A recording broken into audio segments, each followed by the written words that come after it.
आज मेरे को लगता है कि आज हम शिमला जाएंगे, शिमला से कल हम सोलन जाएंगे। ये देखो कितना बड़ा बैग है, मम्मी जी ने पैक करके दिया है, जूते वगैरह बड़े भारी कपड़े डाल दिए इसमें। शायद हम पूरे हफ्ते के लिए जा रहे हैं, ऐसा लग रहा है मेरे को। गाइस मैं आपको एक स्टोरी बताना चाहता हूँ जो मैंने बताई नहीं है अभी तक। काफ़ी लोगों का सवाल था कि विजय रिजाइन दे दिया, जॉब छोड़ दी, क्या हुआ क्या नहीं। संजू अपने काम में बिजी होता था ब्लॉगिंग में, और भाई जी अपने काम में बिजी होता था, होम स्टे में या घर के कामों में बिजी रहता था। पापा जी का रोल तो सबसे टॉप पे पापा जी का ही रोल आता है। पापा जी ने मेरे को बहुत ही धमकियाँ दी थी। 31 तारीख ऐसा बोला था मेरे को जब अक्टूबर खत्म हो रहा था, 31 तारीख तक अगर तूने जॉब नहीं छोड़ी तो मैं को लेने कैंप पर लेके आऊंगा, खुद ही आऊंगा तेरे को लेने, रूम खाली हो जाएगा। हेलो एवरीवन, दिस इज विजय चौहान। कैसे हैं आप सभी? आई होप आप सभी ठीक होंगे and welcome back to my YouTube channel. देखो टाइम हो रहा है, शाम होने वाली है और इस टाइम पे मैं ब्लॉग स्टार्ट कर रहा हूँ क्योंकि पहले तो मेरे ब्लॉग बनाने का मोटिव कुछ और था, बट उतने में संजू का फोन आ गया। वो बोल रहा है कि सोलन जाना है। मैं आज मेरे को लगता है कि आज हम शिमला जाएंगे, शिमला से कल हम सोलन जाएंगे। उसका कोई प्रमोशन के रिगार्डिंग कुछ काम है उसको, तो इसी बहाने मेरा भी घूमना हो जाएगा। मैं भी काफी टाइम से बाहर घूमने नहीं गया कहीं। सोलन तो मैं आज तक नहीं गया हूँ, बट चलो देखते हैं क्या क्या होता है आज हमारे साथ और कैसा बीतता है हमारा आज का दिन। तो अभी मेरे को बहुत सारा सामान ले जाना है। संजू कुल्लू में ही है, वो मेरे को लार्जी मिलेगा। मेरे को बहुत सारे कपड़े ले जाने हैं, बाइक में ले जाने हैं, क्योंकि बाकी गाड़ियों का काम रहता है घर पे। तो बाइक का ऐसा है कि बाइक मैं पेट्रोल पंप के पास रुकवा दूंगा लार्जी में, फिर वहाँ से हम लोग साथ में चलना शुरू कर लेंगे। तो चलते हैं बिना किसी देरी के ना। एक चीज़ दिखाऊँ मेरे बाइक की, ये ब्रेक है और ये क्लच इतना कर रहा है क्या। देखो एक बार एक इंसिडेंट हो गया था मेरे साथ बाइक में। मैं अपने दोस्त को लेने बस स्टैंड गया था और एक सरकारी बस का ड्राइवर उसने बस मेरे ऊपर चढ़ा दी थी, मतलब साइड में लग गया बाइक के और बाइक नीचे लंबा पड़ गया। तो उस टाइम मेरी बहुत बहस हुई थी उन लोगों से। वो बोल रहे थे कि बस स्टैंड में अलाउड नहीं होता है बाइक। मैंने बोला ऐसा कि अगर बस स्टैंड में अलाउड नहीं होता है तो तुम्हारा क्या बनता है कि तुम उसको चक दो। मतलब बहुत बहस हुई थी मेरी उनसे। मतलब उस इंसिडेंट के दौरान जो मेरा क्लच है वो ऐसा टेढ़ा हो गया था। फिर जब मैंने घर लाया तो मैं और भाई जी उसको पाइप से सीधा कर रखे और टूट गया। अब नया क्लच लेना पड़ेगा। ये देखो कितना बड़ा बैग है, मम्मी जी ने पैक करके दिया है, जूते वगैरह बड़े भारी कपड़े डाल दिए इसमें। शायद हम पूरे हफ्ते के लिए जा रहे हैं, ऐसा लग रहा है मेरे को आज। तो देखो इतना बड़ा बैग ले जाना है मेरे को, वो भी बाइक में। मेहनत देखो भाई की मेहनत। और भाई जी की वॉच मैंने डंडी मार दी है। डंडी मारना इन द सेंस कि मैंने फिलहाल जब्त कर ली है कुछ टाइम के लिए, क्योंकि मेरी वाली पता नहीं कहाँ रह गई है, मिल ही नहीं रही है मेरे को। भाई जी की महंगी वॉच से ही काम चलाना पड़ेगा यार, शिट। और मेरे प्रिय घर वाले लगे हुए हैं काम पे। आजकल मेरा काम नहीं है क्योंकि अभी ये डिज़ाइन ही बना रहे हैं, तो ज़्यादा मैन पावर की जरूरत नहीं आजकल। और यहाँ देखो गुनू आजकल घर में टिका हुआ है, ये पता नहीं क्यों टिका घर में, क्या हो गया होना इसको अंदर ही अंदर। दिल तो नहीं टूट गया? ठीक है फिर गाइस चलता हूँ मैं। ठीक से जाना ओके। तो अब चलते हैं। तो दोस्तों बड़ी मुशक्कत के बाद अभी टाइम क्या हो गया? 4:20 हो गए हैं। 4:20 पे मैं पहुंचा हूँ। संजू से अभी मिला हूँ मैं, थ्लॉट से अभी निकला हूँ, बाइक मैंने पीछे रखे लगा के। तो आज का हमारा स्टे रहने वाला है कहाँ पे? शिमला भाई, बहुत दूर है यहाँ से और इतनी लॉन्ग रूट पे मैं फर्स्ट टाइम ड्राइव करने जा रहा हूँ। रोड भी मतलब लगातार मोड़ वाले हैं और बड़ा से हैवी व्हीकल्स बहुत चलते हैं रात के टाइम में। मेरे को बड़ा खौफ सा लग रहा है, पर चलो कोई नहीं, एडजस्टमेंट हो जाएगी। बस अभी भूख लग रही है, हम दोनों को कुछ खाते हैं फिर आगे चलते हैं। बाहर आप देख सकते हो कि शाम कितनी ज़्यादा हो चुकी है और अभी तक हम नेहर चौक में ही है। मतलब नेहर चौक में नहीं पहुँचे। तो आज हम शिमला नहीं जा पाएंगे। तो अब हमारा डिसाइड ये हुआ है कि आज हम यहीं पे, हमारे एक फ्रेंड है और सर भी है, तो उनके वहाँ रुकेंगे हम उनके साथ। उन्होंने पढ़ाया है मतलब यूनिवर्सिटी में हमें नहीं, उनके साथ हमें पढ़ाया नहीं एक्चुअली, वो हमारे एग्जामिनर हुआ करते थे हॉल में। तो वो बहुत अच्छे दोस्त बन गए हमारे एग्जामिनेशन के दौरान। तो उनके बारे में बॉन्ड अच्छा बन गया। तो गाइस ये है डे 2 इस ब्लॉग का। और पिछले कल हम इस जगह पे रुके थे, यहाँ पे डॉक्टर मनीष सर का मतलब रूम है। और अब हम गाड़ी की तरफ जा रहे हैं। कुत्ते के साथ क्या कर रहा है तू? छेड़ रहा है इसको।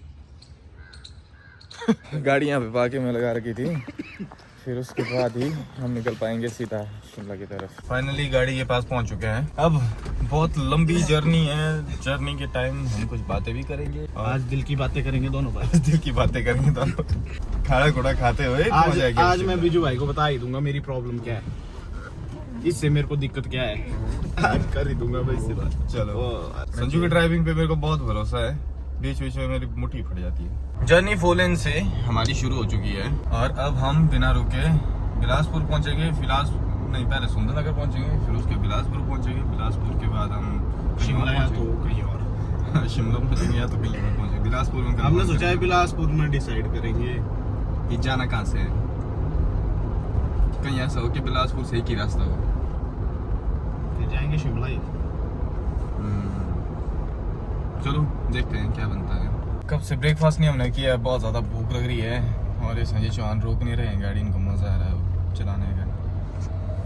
ये देखो इतने सारे ट्रक आ रहे हैं ना रास्ते में, मतलब दिल छाती से गले तक आ रहा है डर के बारे। इतने सारे ट्रक्स आ रहे हैं एकदम से। ये देखो भाई, मेहनत मेरी रहमत तेरी। बड़ा रौब हुंदा बिल्लो अख लाल दा ऐ बेतानी शौकीन मुंडा काले माल दा। वाह वाह क्या बात है। अभी बड़ी मुश्किल से एक ढाबे के पास रोका है संजय चौहान ने। ये क्या लिखा है, भवेश बिग फैन। और इस ढाबे में बैठने के लिए काफी अच्छा चूल्हा भी है। खाना हमने मंगा लिया है, इन्होंने बोला कि कड़ी होगी, दाल होगी, पर कड़ी भी होगी पर कड़ी ज्यादा टेस्टी नहीं होगी, दाल खाओ इसलिए बोला। बाकी सब्जी वगैरह होगी तो हम दाल ही खाएंगे। दही भी मंगाएं क्या, अभी बोलूंगा। और मैं पहले ही बोल चुका हूँ ये बात कि जो इस साइड के एरिया के पहाड़ होते हैं ना, जो लोअर हिमाचल में आते हैं, ये पहाड़ बहुत छोटे छोटे होते हैं। देखो, या तो हम ज़्यादा ऊपर आ गए हैं या तो ये पहाड़ छोटे छोटे हैं, काफ़ी छोटे पहाड़ हैं। और भाई यहाँ पे हर जगह लाल मिट्टी धूल बहुत ज़्यादा है, मतलब हमारे एरिया से बहुत ही ज़्यादा ख़राब है, मतलब हमारे एरिया से काफ़ी ज़्यादा अलग है, अच्छा नहीं लगता है मेरे को। यहाँ देखो पूरे इस वॉशरूम में, पूरे वॉशरूम में मिट्टी मिट्टी है, यहाँ भी मिट्टी है, इस पूरे लेंटर में गोबर है, मिट्टी है। यहाँ तक कि हम यहाँ चल रहे हैं, यहाँ पे मिट्टी है। ये सारा, ये जो ट्रक वगैरह आ रहे हैं यहाँ से, उनकी वजह से है सारा, धूल मिट्टी बहुत ज़्यादा है। खाना खाते हैं और निकलते हैं आगे। तो खाना खुना खा के हो गए हम फ्री, अब निकल रहे हैं हम वापस अपने रास्ते की तरफ। तो ये खा, चलो, सबसे बढ़िया चीज़ है ये मैंने ही खिलाई तेरे को, ज़्यादा नहीं खाएगा।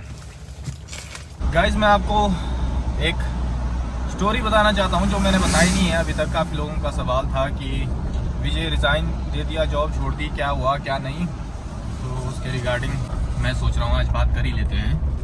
तो बहुत ही बड़ा हाथ इन लोगों का है मेरे से जॉब छुड़ाने में, इतना बड़ा इसका इतना बड़ा, और बाकी मेरे पूरे परिवार वालों का भी बहुत बड़ा हाथ है।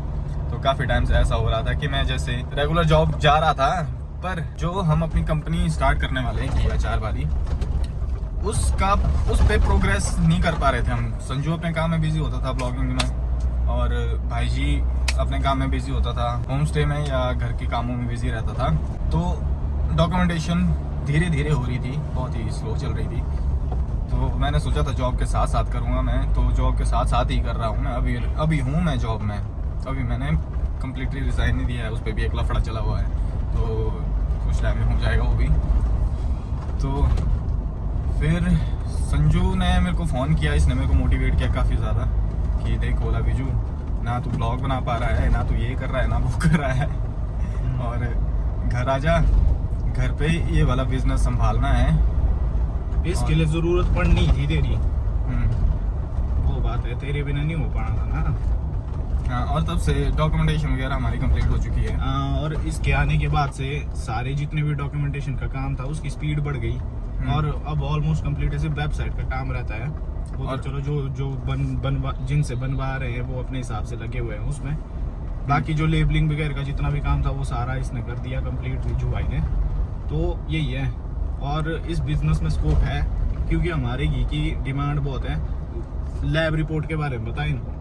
हाँ, लैब रिपोर्ट का अगर मैं बताऊं तो मार्केट के कंपैरिजन में हमारी न्यूट्रिशन वैल्यू काफ़ी अच्छी आई है। मतलब तो जो लैब रिपोर्ट वाले थे उन्होंने बोला था कि ऐसा घी मार्केट में बिकता ही नहीं है, आपका घी है बोला बहुत सही और बिल्कुल प्योर है। मैंने बोला भाई देसी घी है, प्योर तो हो गई। हाँ, तो एक वो रीज़न था। फिर दूसरा, मेरी ब्लॉगिंग वगैरह वो छूट जानी थी मेरे से। मेरे को लग रहा था ऐसा कि मैं यूट्यूब छोड़ ही दूंगा धीरे धीरे। एक टाइम आ भी गया था ऐसा कि मैंने सोचा था कि यूट्यूब छोड़ ही दूँ। एक टाइम आया था ऐसा, मैं कुछ ज़्यादा ही चीज़ें हैंडल नहीं कर पा रहा था जॉब के साथ साथ। तो अब अगर जैसे मैं इस बिज़नेस में कंटिन्यू रहूँगा, वैसे ही मेरे ब्लॉग्स भी इससे रिलेटेड आते रहेंगे। नई नई चीज़ें हम जो सीख रहे हैं वो भी आपको बताते रहेंगे। और जॉब मैंने छोड़ दी है, ये मेरा फाइनल है, जॉब मैंने छोड़ ही दी है। और अब मैं अपने घर वालों का सहारा बनना चाहता हूँ। मेरे को ऐसा लग रहा है कि अब समय आ गया है जब मेरे को फैमिली के लिए और अपने घर के लिए सब कुछ करना पड़ेगा, जो भी करना है। मैच्योर हो चुका हूँ अब ज़्यादा। वैसे कंटिन्यू करना चाहता था मैं जॉब। मेरे को मेरे जो बॉस है और जो मेरे कॉलीग है वो भी मेरे को बहुत ही बोलते थे कि कंटिन्यू करो, ऐसा वैसा बहुत कुछ। अपने बिजनेस में होगा तो खुद बॉस। ऐसे लोग हैं, जब भी मैं कुछ अच्छा बोलना चाहता हूँ ना अपनी जॉब के बारे में, तब ये पीछे से टोक देते हैं। नहीं भाई, जॉब के बारे में क्या अच्छा बोला रहा, अपने बिजनेस के आगे नहीं होता है कुछ। तू जितनी मेहनत उस जॉब में करा था ना, हर कोई आदमी देख जितनी मेहनत वो अपनी जॉब में करता उतना अपने खुद के बिजनेस में करे। हाँ, तो मतलब खुद के इंटरेस्ट की बात है ना। अभी तेरे को तो पहले से ही बिजनेस में इंटरेस्ट था, जी ना, मैं तेरे को बचपन से जानता हूँ, तेरे को था ही जॉब में इंटरेस्ट। हाँ वो तो है। राइट आफ्टर MBA मैंने सोचा था अपना एक बिजनेस करूँगा, और ये जो घी अचार का बिजनेस है ये आइडिया भी मैंने दिया था स्टार्टिंग में कि भाई लोगों को वो चीज़ प्रोवाइड करते हैं जो चीज़ उन्हें मिली ही नहीं, जो उनको बहुत ही रेयरली मिलती है, वो चीज़ हम लोगों को प्रोवाइड करते हैं। तो अब हमने इम्प्लीमेंट कर दिया है, बस कुछ टाइम में हम वो काम शुरू कर देंगे। तब तक हम ऐसे ही इधर उधर घूम रहे हैं। आज जा रहे हैं हम शिमला दिखाते हैं आपको आज। हाँ, और पापा जी का रोल तो सबसे टॉप पे पापा जी का ही रोल आता है। पापा जी ने मेरे को बहुत ही धमकियाँ दी थी। 31 तारीख ऐसा बोला था मेरे को, जब अक्टूबर खत्म हो रहा था, 31 तारीख तक अगर तूने जॉब नहीं छोड़ी तो मैं लेने आऊंगा खुद। कैंप पर लेके आऊंगा, खुद ही आऊंगा तेरे को लेने, तेरा रूम खाली हो जाएगा। ऐसा भी बोला था मेरे को पापा ने।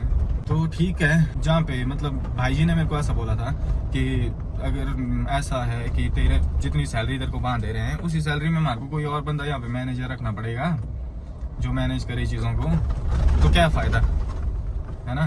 तो इससे अच्छा तू इधर ही आ जा, अपना बिजनेस खुद देख। तो इस तरह से हमने सोचा इस चीज़ को करने का, और इसी तरह से हम आगे बढ़ेंगे भाई अपनी लाइफ में। क्यों जी? बिल्कुल जी। पूरी शिमला राइड में ये वाला रास्ता काफ़ी अच्छा है, यहाँ से ख़राब है थोड़ा। पहले तो मतलब इस साइड भी पेड़ थे, इस तरफ भी पेड़ थे, काफ़ी अच्छा लग रहा था। कैमरा थोड़ा लेट ओपन हो गया यार। देखो लगो शिमला पहुँच गए, और इतना चिल एरिया है, बहुत ही ज़्यादा चिल। मेरे को ठंडी ठंडी सी लग रही है यहाँ पे। देखो भाई, छोटे से रेस्टोरेंट में खाना खाना आए हैं, संजय चौहान लेकर आया हमें। तो यहाँ पे हमने मंगाया है कुरकुरे मोमोज, वो खाएंगे, फिर हम सीधा डायरेक्ट होटल जाएंगे क्योंकि रात भी हो चुकी है, अब 7 बज चुके हैं, तो होटल जाएंगे डायरेक्ट। कुरकुरे मोमोज खा रहा हूँ मैं आज यहाँ पे, अच्छे लग रहे हैं, नाइस। ये देखो भाई, बंदे पार्किंग में गाड़ी लगा रहे हैं, वो बिल्कुल चिपका के। शिमला में पार्किंग भी नहीं मिलती है, होटल्स में भी पार्किंग नहीं है, तो इस तरह से किया जा रहा है एडजस्ट।